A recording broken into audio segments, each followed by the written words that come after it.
Hey everyone, welcome to my channel. My name's Lee. You're watching Dark Roots Creations, and this is my April TBR.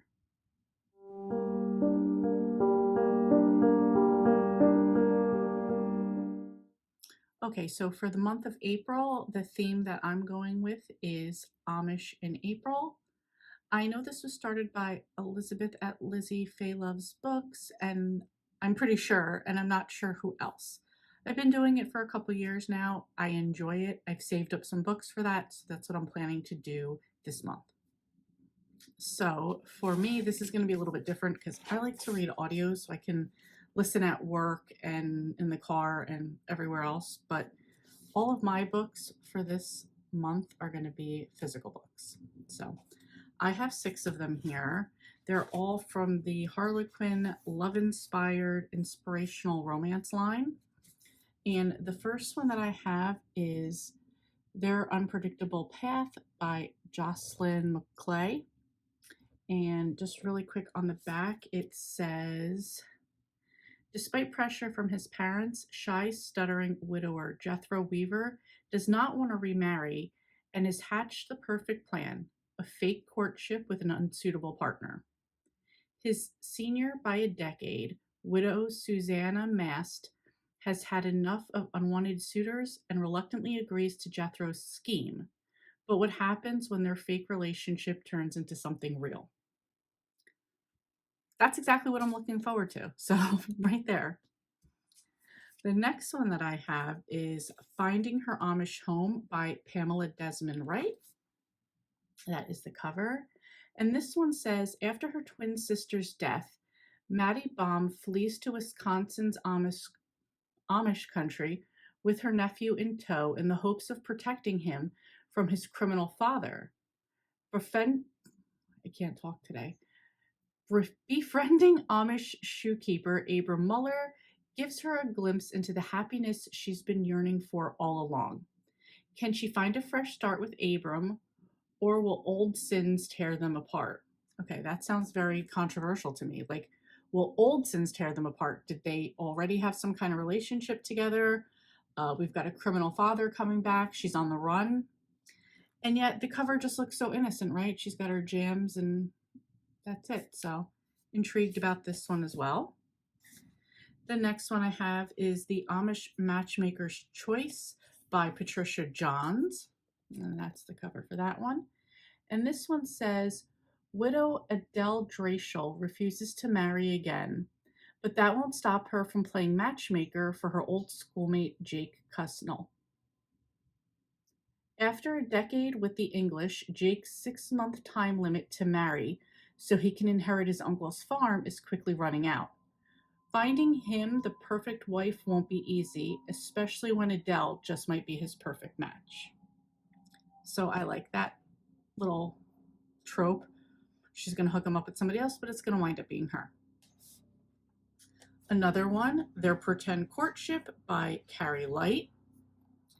And this one says, Eliza Kime has no interest in getting married, but with her stepfather pressuring her to court, Eliza begrudgingly agrees to walk out with a blueberry farmer, Jonas Carnegie.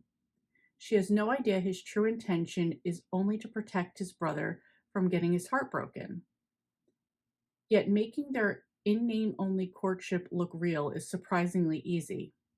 Might this practical arrangement end up backfiring in the best possible way?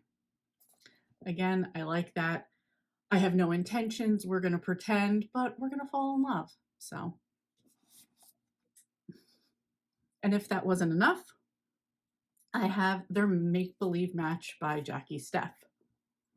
And this one says, Irrepressible Sadie Stolzfus refuses to wed someone who doesn't understand her. To avoid an arranged marriage, she finds the perfect pretend beau in handsome but heartbroken Isaac Hotstedler.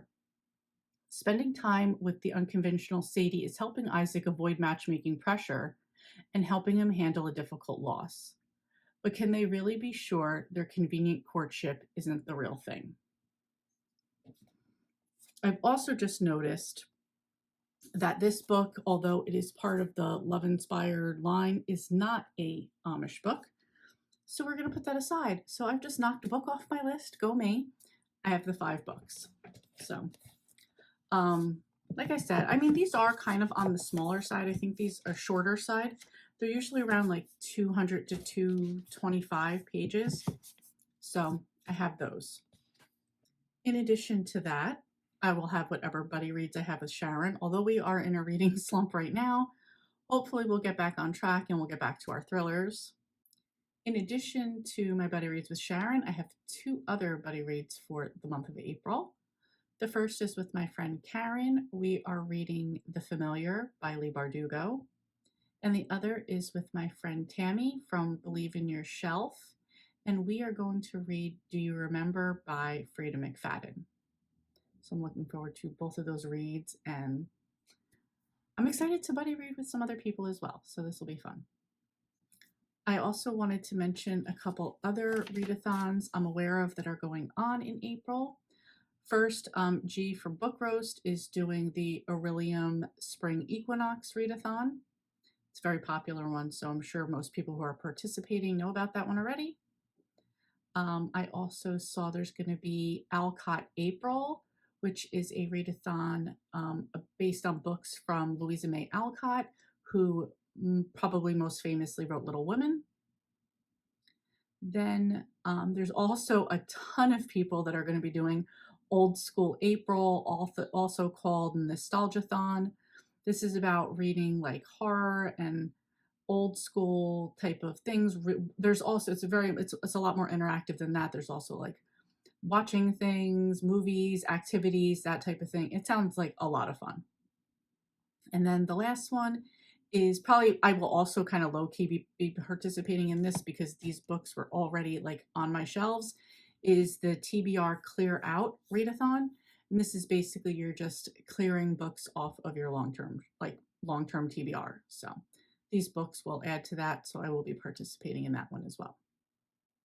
Anyway, that's it. That's what I'll be reading for the month. I will also just kind of like give a little hint that my weekend hustle for the month of April is going to be a huge undertaking for me. So that is also going to be like an all audio thing. So I will kind of be balancing the physical books out. So anyway, that's it. Let me know what you guys are participating in, what you're reading, what you're most looking forward to in April. Let me know down below. And yeah, spring is finally getting here. Or if you're in the Southern Hemisphere, fall's about to be here for you too. So I'm kind of jealous for you there. But yeah, anyway, that's it. Thank you guys so much for watching, and I will see you next time.